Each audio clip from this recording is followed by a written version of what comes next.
안녕하세요 여러분, 김나람입니다. 오늘의 일면 시작해볼까요? 오늘은 10월 12일 수요일입니다.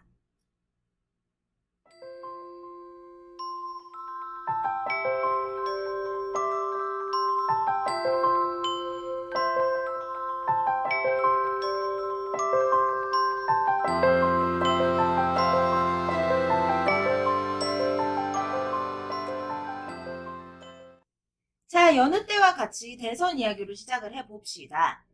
자, Trump bashes GOP leaders. 트럼프 공화당 지도층의 독설을 퍼붓다 라고 떴어요. Accuses Ryan M. McCain of disloyalty. 폴 라이언, 어제 얘기했던 공화당 하원 의장인 폴 라이언하고 지난번 대선에 출마했던 맥케인, 이번에도 출마했었죠. 어쨌든 맥케인한테 독설을 퍼부었나봐요. 막 너네는 의리가 없다 이러면서. Nominees Twitter barbs deepen schism within the party. 트위터 계정에 올려놓은 가시돋친 말들이 공화당 내에 분열을 조장하고 있대요. 자, 그럼 여러분, 이쯤에서 트럼프가 트위터에서 무슨 얘기를 했는지 알아봐야겠죠. Our very weak and ineffective leader, Paul Ryan, had a bad conference call where his members went wild at his disloyalty. 폴 라이언 배신하더니 혼쭐 났네, 쌤통이다, 이런 말. It is so nice that the shackles have been taken off me and I can now fight for America the way I want to. 이놈의 족쇄를 벗어던지니 이제 내 맘대로 경합할 수가 있군요. 그 여기서 말하는 족쇄가 뭐겠어요, 여러분? 공화당에서 주는 지지를 말하는 거잖아요. 굉장히 웃기는 말이죠. 그 다음, Disloyal R's are far more difficult than crooked Hillary. 자, 여기서 말하는 R은 Republican, 공화당 이야기죠. 야, 힐러리보다 공화당이 더 배신쟁이고 더 골치 아프다, 이런 얘기죠. 그리고 The very foul-mouthed John McCain begged for my support during his primary, then dropped me over locker room remarks. McCain, 너 나한테 지지해달라고 그래서 내가 말 몇 마디에 바로 배신하냐? 이런, 자기가 뭘 잘못했는지 모른다는 소리죠, 이거는. 그래서 결국은 글쎄요, 아직도 왜 트럼프가 트위터를 계속 하고 있는지, 왜 그 주변 사람들, 보좌관들이 트럼프 핸드폰을 뺏어가서 트위터를 지워버리지 않는지 잘 모르겠어요. 어쨌든, 뭐 이런저런 이야기들로도 계속 구설수에 오르고 있고, 뭐 아마 그냥 이거는 트럼프 진영의 스트래티지죠. 그냥 전략인 것 같아요. 계속 막말하기, 잊어버릴 때까지 끝까지 계속하기. 그렇습니다. 자, 트럼프 얘기는 이만하면 됐고, 이제 다시 태풍 얘기로 넘어가 봅시다. 태풍의 양보 없는 후폭풍이라고 떴어요.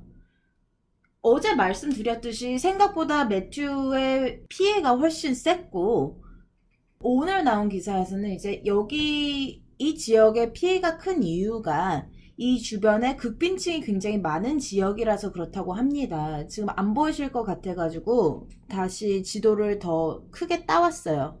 선명하게. 보면은 여기 이렇게 좀 진한 색깔로 되어 있는 이 부분들이 이제 27% 이상의 빈곤층이 있는 지역이래요. 근데 이 주변에 보면은 특히 이렇게 홍수가 많이 나 있는 곳들에 극빈층이 많은 경우가 많고, 그렇기 때문에 여기 이 지역 주민들이 이 피해를 굉장히 크게 입은 것도 있지만 똑같은 피해를 입어도 거기서 얼마나 빨리 극복을 해나올 수 있는지는 아무래도 지역의 그 지역 자치기구가 돈이 얼마나 있는지, 그리고 개개인들은 또 돈이나 아니면 보험이 얼마나 되어 있는지 이런 게 중요하잖아요. 그래서 생각보다 미국이 잘 사는 나라라고 해도 이렇게 한 지역만 크게 강타하는 폭우 이런 경우에는 굉장히 큰 피해가 있을 수 있다는 면을 보여주는 기사입니다. 그리고 이 아래로는 뭐 삼성 이야기가 있었고요. 그 다음에 뭐 페이스북에서 새로 만든 교육 애플리케이션 얘기가 있는데 이 두 가지는 그렇게 중요하진 않은 얘기인 것 같으니까 건너뛸게요.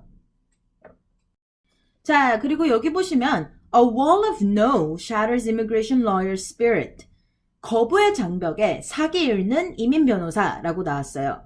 자, 여기서 말하는 이민 변호사는 사실 우리 한국 사람들이 이렇게 막 관심 갖고 볼 만한 거리는 아니에요. 왜냐면은 밑에 보시면 나와 있듯이 Atlanta is the country's least forgiving place for newly arrived Central Americans seeking asylum. 자, 아틀란타 시는 중앙아메리카 출신 망명 요청에 제일 관대하지 못한 도시, 이런 식으로 떴거든요. 근데 제가 이거를 왜 가져왔냐면 이 기사를 쓴 어조가 너무 재미있는 거죠. 지금 보시면은 A wall of no. 이거 누구 생각나요, 여러분? 바로 오늘 끝난 줄 알았죠? 트럼프가 맨날 멕시코랑 미국 국경에다가 커다란 장벽을 세우겠다고 얘기하잖아요. 그 wall에서 따온 얘기인 것 같아요. 왜냐면 거부를 하는 거는 문서상으로 거부를 당하는 건데 이게 벽이다라고 불렀다는 것 자체가 워싱턴 포스트가 다시 반 트럼프 기사를 쓴 거죠. 사실은 트럼프랑 전혀 상관없는 얘기긴 합니다만 그냥 이게 되게 재미있어서 가져왔고요. 밑에 이 사진 밑에 캡션을 보시면은 Elizabeth Matherin sits near cabinets full of immigration cases in their coming Georgia office, and she talked of a crisis of conscience. 자, crisis of conscience, 내 양심의 혼돈이 왔다 이런 식으로 이 사람이 인터뷰를 했다고 밑에 이제 써 있는 거죠. 다시 한번 말하지만 이거는 조금 트럼프에 반대하는 이야기들을 자꾸만 끄집어내는 우리가 미국 사람들이 미국 사회가 양심이란 게 있다면 우리가 이러면 안 된다 이런 류의 기사를 써놓은 것 같습니다. 재밌을 것 같아요. 읽어봐야겠죠. 자, 오늘의 In the News. 자, 첫 번째 거는 별 얘기 아니니까 건너뛰고요. Kabul shrine attack. Gunmen opened fire on Shiite worshippers in the Afghan capital, killing at least 14 people during events marking one of the holiest days for Shiite Muslims. 자, 어제가 시아파 이슬람 교도들이 굉장히 크게 치르는 종교상의 축일이었는데 이날 굉장히 인기 있는 모스크에서 회교도의 성당이랄까요? 교회에서 총기 난사가 있어가지고 14명 이상이 죽었대요. 당시에 인질극으로도 잠깐 갔다가 금방 들어온 경찰들이 현장에서 범인들을 모두 사살했다고 하는데 그럼에도 불구하고 굉장히 많은 시민들이 다치고 죽어서 안타까운 소식입니다. 자, 다음 소식은요. The Supreme Court will decide whether race bias is a good reason to challenge secrecy in jury deliberations. 조금 어려운 말이 많이 나오는데 자, 대법원에서 인종에 따른 편견이 배심원단 심의 중에 비밀 유지 여부를 의심하는 것이 정당한지에 대해서 판결을 내릴 거란 말입니다.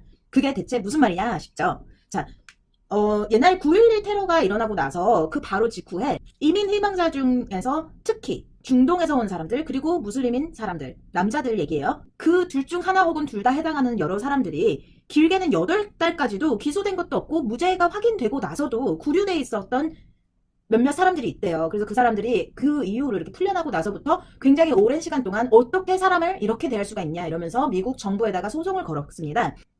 자, 이 사건이 굉장히 큰 이슈가 되는 이유는 이 소송 내용 자체가 굉장히 국가 안보에 큰 영향을 끼치는 소송이기도 하고 한편으로는 요즘 인종차별에 대한 문제가 계속 대두되고 있기 때문에 굉장히 핫포테이로 약간 뜨거운 감자죠. 근데 그것도 그거지만 지금 대법원이 상태가 말이 아닙니다, 여러분. 지금 올해 초에 2월 달에 스칼리아 판사가 돌아가셨는데 그 자리가 아직도 공석으로 남아있어요. 왜? 공화당 때문에. 오바마가 굉장히 공화당 받아들일 많은 사람들을 뽑아가지고 이 사람은 어떠냐고 여러 번 제의를 했는데 그럼에도 불구하고 이번 대선은 공화당이 이길 거다. 그러면 우리가 정말 마음에 드는 민주당이 너무너무 극혐할 만한 사람을 대법원에다가 앉혀놓겠다라는 커다란 포부를 가지고 오바마가 제안하는 사람들 다 싫다고 벤치났거든요. 그렇습니다. 어쨌든 그래서 이 사건이 이렇게 막 되게 중요한 사건이 지금 대법원에 제기가 돼가지고 이 소송을 열람을 하기 시작했다는 게 굉장히 중요해요, 여러분. 왜냐면 원래는 9명의 판사들이 이 소송을 보고 거기에 판결을 내려야 되는데 한 명은 아예 돌아가셔서 없죠. 거기다가 2명은 이 사건 나한테 좀 너무 내가 이걸 공정하게 심판하기 좀 어려울 것 같아. 내 개인적인 믿음이나 이런 게 있기 때문에 나는 이 사건에서 빠지겠다 하고 말한 사람이 2명이나 된대요, 여러분. 그래서 원래는 9명이어야 될 대법원 자리가 6명으로 줄어있는 상황에서 이 판결을 내리게 될 수도 있기 때문에 굉장히 좀 안타까운 상황입니다. 아마도 어떻게 될 거냐면 아마